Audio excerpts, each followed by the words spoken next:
두산 누나 항상 파이팅 하세요. 안녕하세요. 주식강사 유튜버입니다. 네, 반갑습니다. 자, HMM 한번 보도록 하겠습니다. 주가에 있어서 다시 한번 좀 강한 어떤 바닥이 나올지 분위기는 굉장히 좋아지고 있는 그런 어떤 상황이라고 볼 수가 있겠죠, 보면. 예, 그렇게 해서 HMM이 다시 한번 좀 좋은 모습을 보여줄 때가 무르익은 게 아닌가라는 생각이 들고요. 자, HMM 정말 어떤 다가오는 추수 감사절, 항만 정체, 운임 상승 부채질 하나. 야, 뭐 정말 어떤 우리는 주가 오르면 되니까요. 아무튼 자, 저 먼 바다에서 배가 떠 있는 거 보면 참 신기합니다. 보면. 자, 미국과 중국 유통업계가 연말 시즌을 대비해서 본격적으로 재고 확보에 나서면서 미국의 항만 적체도 심각해지고 있다. 그래서 자, 물동량이 본격적으로 늘어나면 해운 운임은 상승 가도를 계속 이어갈 것이다. 이렇게 좀 얘기를 해주고 있습니다. 그래서 자, 해운업계와 외신 등에 따르면 46척의 글로벌 컨테이너 선박들이 미국 해안의 대표 항구인 로스앤젤레스와 롱비치 항구에 입항하지 못하고 대기를 하고 있는 그런 어떤 상황이 되겠고요. 두 항구는 미국 수입 물량의 3분의 1을 담당하고 현재 선박의 평균 대기 시간이 7.6일이다. 그래서 추수감사절, 블랙 프라이데이, 크리스마스 연말 쇼핑 시즌과 중국 3대 연휴로 꼽히는 국경절이 다가오면서 물동량이 급증하고 있는 그런 어떤 상황이라고 얘기를 해주고 있습니다. 그래서 북미로 향하는 물동량이 늘어나면서 해운 운임은 무섭게 늘어나고 있는 그런 어떤 상황이 된다. 요런 점. 그럼 요런 점에서 굉장히 뭔가 어떤, 기운이 다가온다고 해야 될까요? 뭐 제가 뭐 사이비는 아니죠. 사이비 교주는 아니죠. 뭐 아무튼 그 해운 운임이 상승하고 있다는 거는 굉장히 좀 긍정적인 어떤 모습으로 좀 나타나고 있는 그런 어떤 상황이 된다.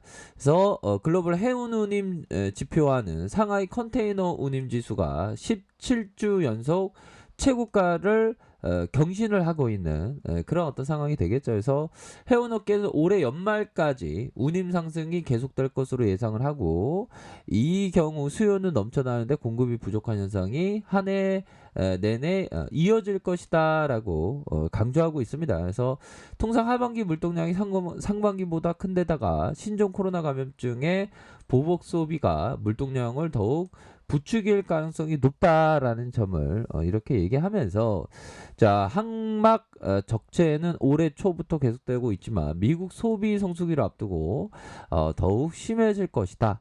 운임은 연말까지 상승 기조를 유지할 것이다. 뭐 이렇게 얘기를 해주고 있는 그런 어떤 상황이 되기 때문에 이런 어떤 부분에서 다시 한번 긍정적인 어떤 부분, 자 연기금에서 다시 한번 순매수에 대한 부분이 이렇게 크게 이어질 수 있는 그런 어떤 가능성에 대한 부분이 굉장히 높겠고 개인들이 사주고 있고 이렇게 해서 9.63 뭐 이런 부분이 됩니다. 그래서 HMM이 이제는 좀 뭔가 제대로 된 모습 그렇게 해서 뭐 미 증시는 뭐 혼조권이지만 마이너스 0.21 플러스 0.21 뭐 이렇게 해서 혼조권이지만 중요한 거는 우리 시장이 자산 중에 가장 저평가되어 있다.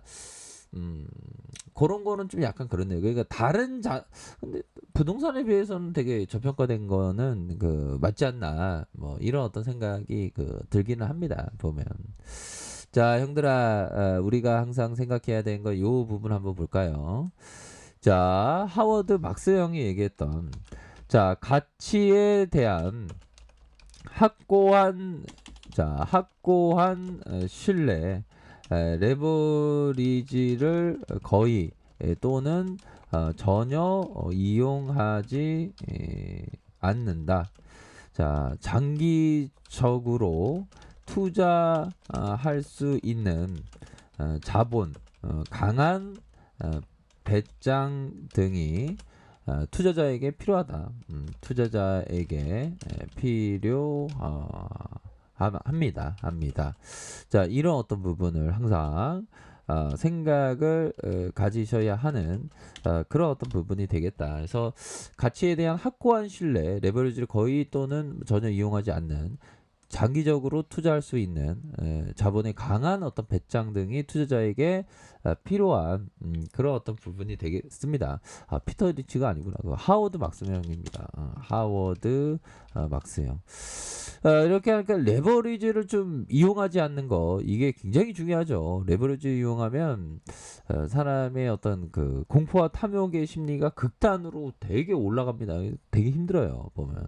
그렇기 때문에 항상 배짱 있는 마음, 배짱 있으면서 여유자금 마스크, 장기 투자 마스크를 끼면서 이렇게 좀 주식을 하는 이런 어떤 지혜가 반드시 필요한 그런 어떤 부분이 된다. 뭐 이런 어떤 점을 좀 말씀을 드려보도록 하겠습니다. 그리고 제시리베모 형이 얘기했던 자 보면 이성적인 사람들도 뭔가 무서워하기 시작하면 이게 쫄지 말아야 되는데 이게 어느 순간에 막 쫄게 돼요. 보면 현대라 커피 한잔해요. 그래서 주식이 어려운 것 같아요. 보면 쫄지 않는 마음 그런 게 항상 중요하겠고 자, 금세 비이성적인 행동을 한다. 그쵸? 뭔가 무서워하면 비이성적인 행동을 합니다.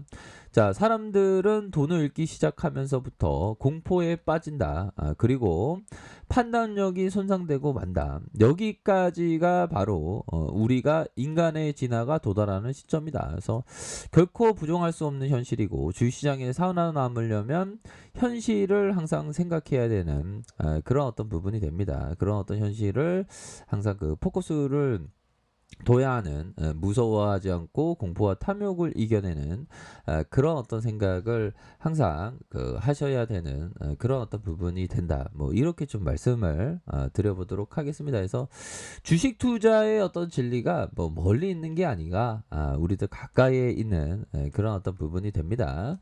자, 이렇게 해서 주식에 대한 부분. 자, 결국에는 HMM의 어떤 좋은 소식들이 계속적으로 좀 나오고 있는 그런 어떤 상황이라고 볼 수가 있겠죠. 그렇게 해서 좀 차츰차츰 더욱더 좋아지는 파워 위기도 넘기지 않았습니까? 파워 위기도 넘기면서 창사 일의 첫 파워 위기에 몰렸던 HMM의 노사가 이렇게 임금과 단체 협약, 그래서 합의안의 도출, 최종 서명하면서 불확실성의 해소, 뭐 이런 어떤 부분이 되기 때문에 주가에 있어서도 다시 한번 좀 좋은 모습을 보여줄 수 있는 그런 어떤 가능성이 굉장히 크겠다. 그래서 자 보면 일봉에서 살펴보면 일봉에서 주가에 눌러주는 이런 어떤 상황에서 다시 한번 이런 어떤 정배열을 향하면서 주가가 올려주는 다시 눌려주다가 정배열 다시 하락에 대한 부분에서 재차 반등에 대한 부분이 세게 나와줄 수 있는 그런 어떤 모습은 된다. 그래서 자 월봉에서 360월선에서 저항에 대한 부분 눌려주다가 저항에 대한 부분이 눌려주다가 다시 한번 반등에 대한 부분이 굉장히 좀 세게 나와줄 수 있는 그런 어떤 모습이 될 것이다. 뭐 이런 어떤 점을 좀 말씀을 드리겠고요. 자 주봉에 대한 부분, 주봉의 20주선에서 하단선이 있지 않습니까? 20주선에서 이런 어떤 하단선에서 다시 한번 힘의 균형점에서 반등에 대한 부분이 세게 나와줄 수 있는 그런 어떤 모습. 자 일봉에 대한 부분을 살펴보면요. 바닥권을 계속적으로 좀 다져주고 있는 그런 어떤 모습이 되겠죠. 이렇게 해서 바닥권을 다져주면서 전반적으로 좀 우상향적인 그런 어떤 모습을 충분히 보여줄 수 있는 그런 어떤 기업이 될 것이다. 뭐 이렇게 좀 말씀을 드려보도록 하겠습니다. 그래서 21선에서 이런 어떤 하단선에서 다시 한번 수급에 대한 부분이 이렇게 좀 받쳐줄 수 있는 그런 어떤 가능성에 대한 부분이 굉장히 크기 때문에 뭐 이런 어떤 지수의 상승하면 뭐 HMM이 뭐 안 올라갈 수가 없죠. 보면 그렇게 해서 60분봉에서 살펴보면 주가에 있어서 하단선에서 힘을 모아주고 있지 않습니까? 이런 어떤 하단선과 하단선에서 다시 한번 반등에 대한 부분이 굉장히 세게 나와줄 수 있는 그런 어떤 모습은 충분히 보여줄 수 있다. 이렇게 좀 말씀을 드려보도록 하겠습니다. 그렇기 때문에 항상 힘내시기 바라겠습니다. 자, 아래 카페에서 정보를 확인하시고요. 좋아요, 구독하기, 알람 설정까지 하셨던 모든 분들 감사합니다. 자, 갑니다. 축복합니다. 네, 고맙습니다.